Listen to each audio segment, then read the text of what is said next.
Hey, what's happening, fellow reef junkies? How are you?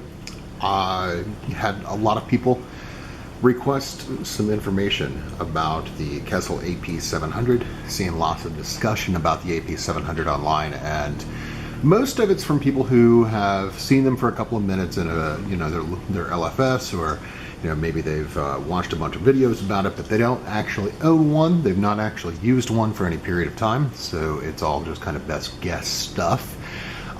So as you can see, I actually have one, and I've had it for a few weeks now. I got it 2 days after it was publicly available, so I've had a little bit of time to kind of get a feeling for things and kind of understand what the light can and can't do as it stands today.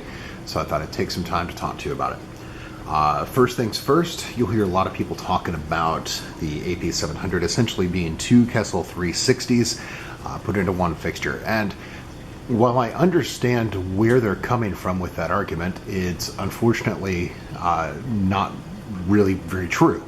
If you actually look at the optics of the Kessil AP700 versus the 360, you'll notice that the AP700 has an elongated kind of elliptical optic to give it more of that left to right spread. That's how on a 360 you're kind of stretching to get 24 inches. On this one, if you're mounted high enough, I'm up at about right about 14-15 inches above the waterline. You can actually achieve that full 48 inches, and I actually have spillover even. So now I'm probably not getting as good of a result out of the light as I could be at lower levels in the tank, obviously because I'm up so high. But acros are growing and coloring. I had a bunch of pieces sitting around in a frag tank for a while that were all nice and brown, and they're pretty happy now. So it's getting there. It's a slow process, like it always is with any SPS corals, but they're actually doing really well overall. The couple of things that I think are also really different about the AP700 is, well, first off, the LED array is just visibly different. I actually looked, and I don't remember the count off the top of my head, but there are more LEDs on each puck in the 700 versus the 360. However, that means that if you take the wattage of the light and divide it by the LEDs, you actually have lower wattage per LED in the AP700. Does it make a difference? I don't know.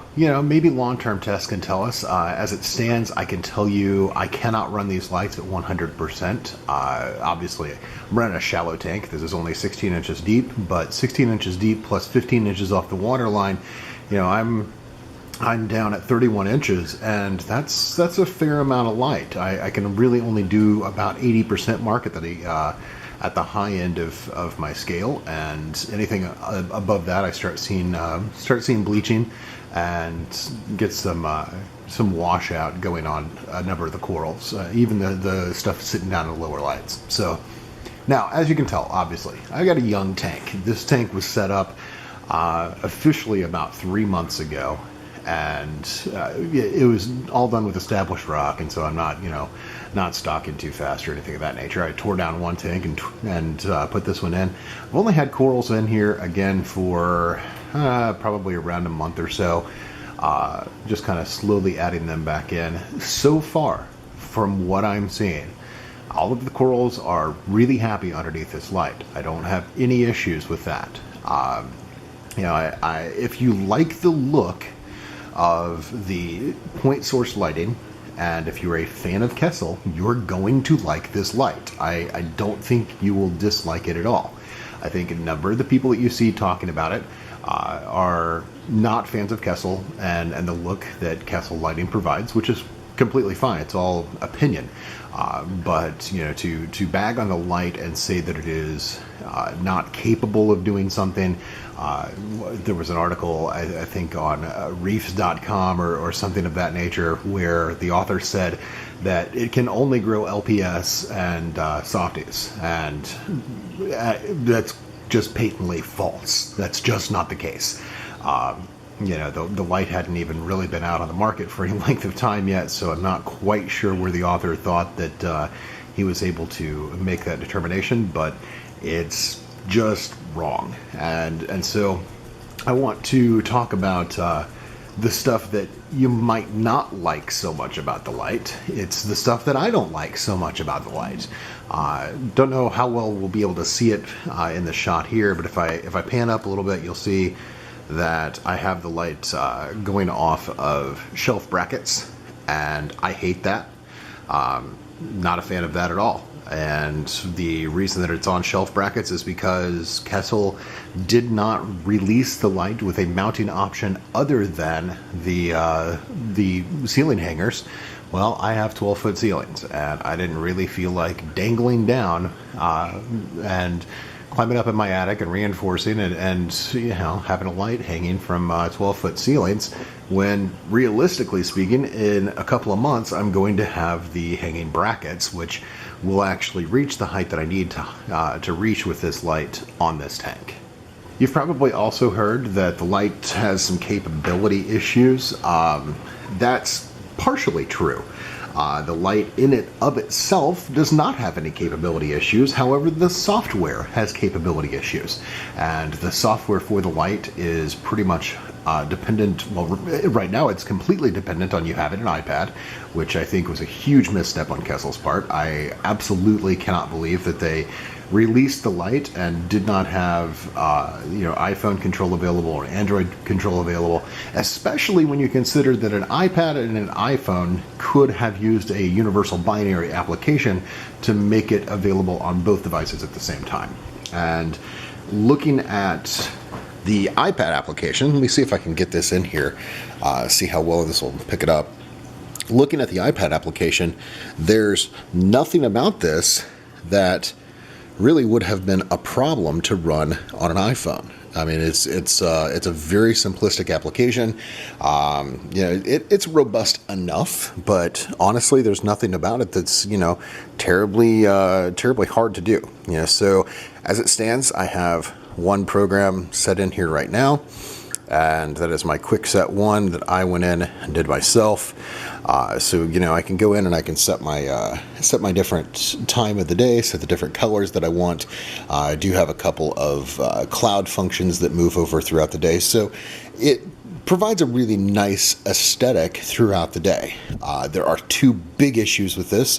The first of those issues is that the lunar cycle simply doesn't work at all.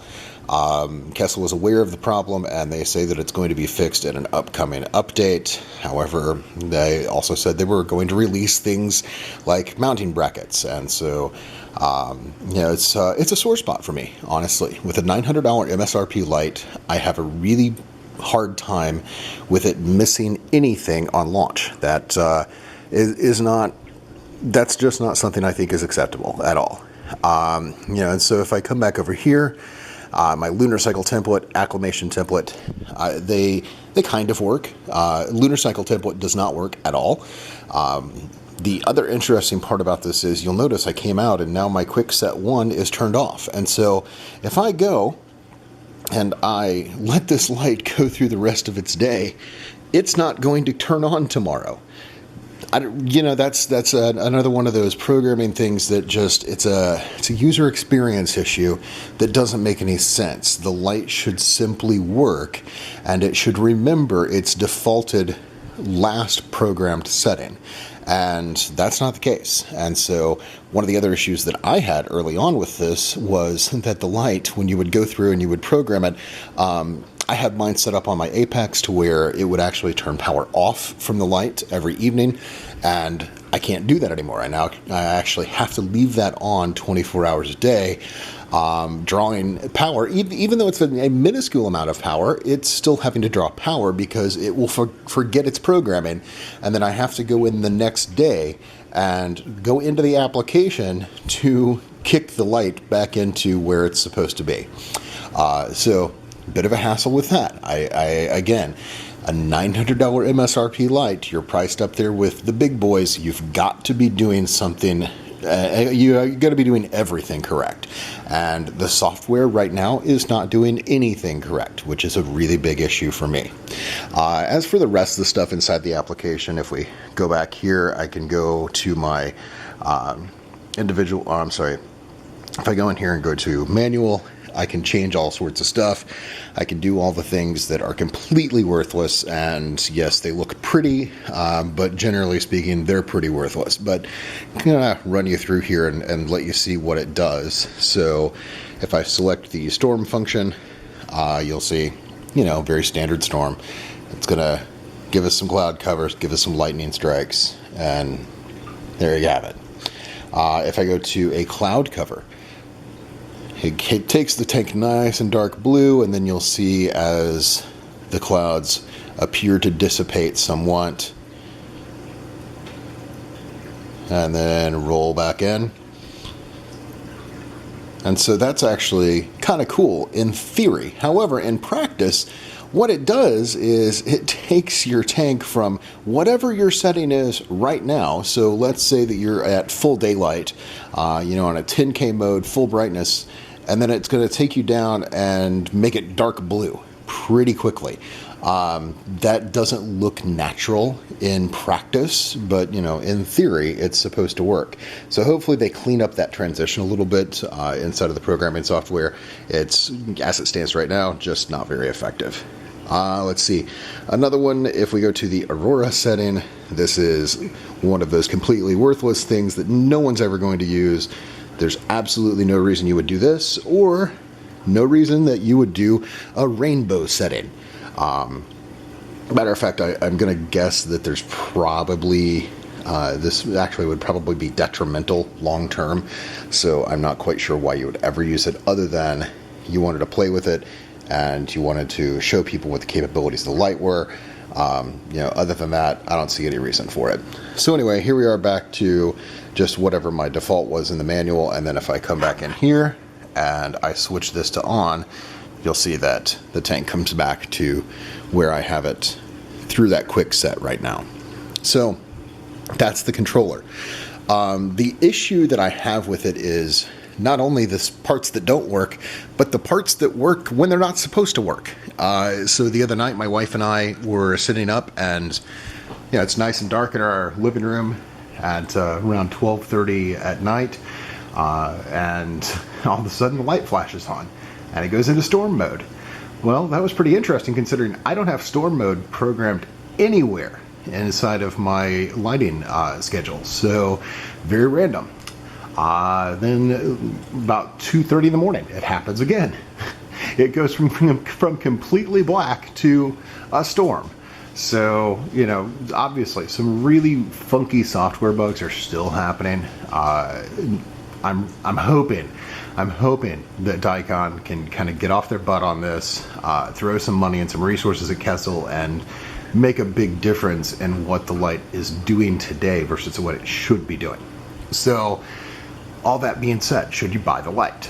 That's kind of what the ultimate question is. And my answer to you on that is, right now, no, probably not.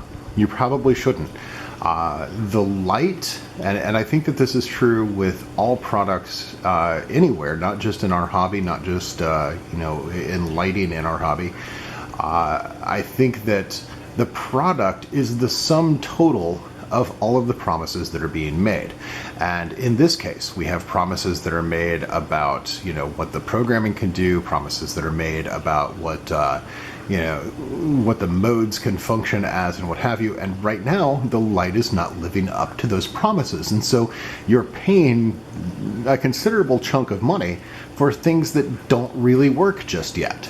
And so at the end of the day, if Kessil fixes the problems, is it going to be worth the money? Yeah, I think so. I think it's right up there on par with, probably what you're going to see in Radeons. I definitely think it's absolutely on par with stuff from AI. In my opinion, it's better. But again, it's all a matter of opinion.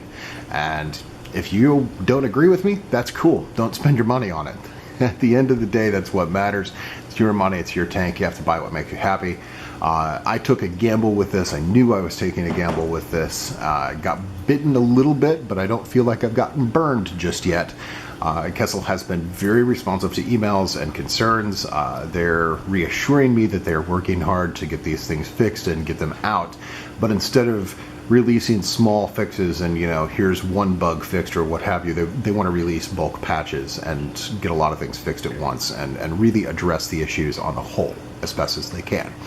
So anyway, there you have it. Look at the Kessil AP700, and if you want it, they're beautiful.